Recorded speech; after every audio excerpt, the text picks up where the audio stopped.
So this started very well. Our little heart rate monitor here. And this snapped off the strap.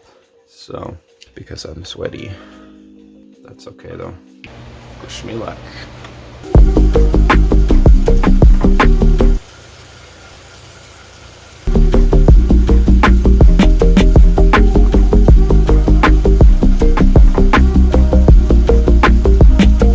Minute test, 40-minute test, ramp test, full hour time trial, whichever you choose, move like a bird.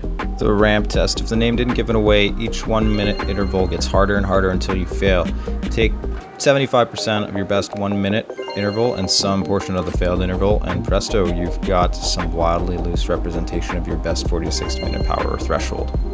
Functional threshold power. How hard can you go for 40 to 60 minutes? Things will be going quite well until suddenly they just don't, and you'll suffer for 3 to 4 minutes until you utterly and miserably fail. But that's the point of it, because life's not all about winning. Before you lose consciousness, your inner voice will tell you how much you suck and how you should just give up. You gotta stamp that sucker out and push through the darkness. You're gonna fail, so fail big. As you regain consciousness and contemplate what you just did, you'll realize, hey, I'm worse than I was before, the same, or 1 watt stronger.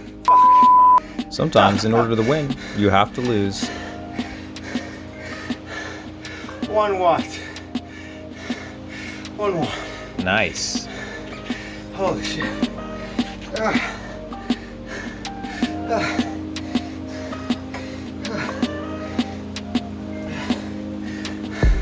It's not all doom and gloom. The ramp test is really useful for setting training zones as an estimate for functional threshold power or your 40 to 60 minute power. I think it's one of the most repeatable versions of the test. It eliminates one of the biggest variables for performing them, pacing and perceived exertion. I'd rather suffer 3 to 4 minutes than have to dread a 20 to 60 minute all-out time trial. After all, it's not meant to replace your true 60-minute power. It's a repeatable metric or tool you can use to measure improvement over time.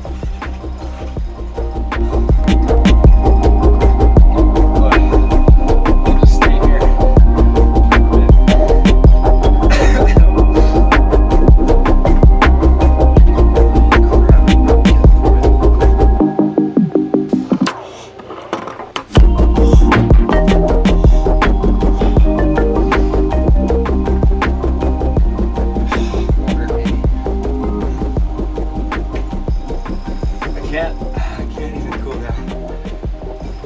Oh, I need to stretch it out somewhere. 240 to 320 watt improvement over about 1 calendar year. I'm about 75 to 78 kilos depending on the season. And though I've hit my first plateau, I have to be pleased with the progress.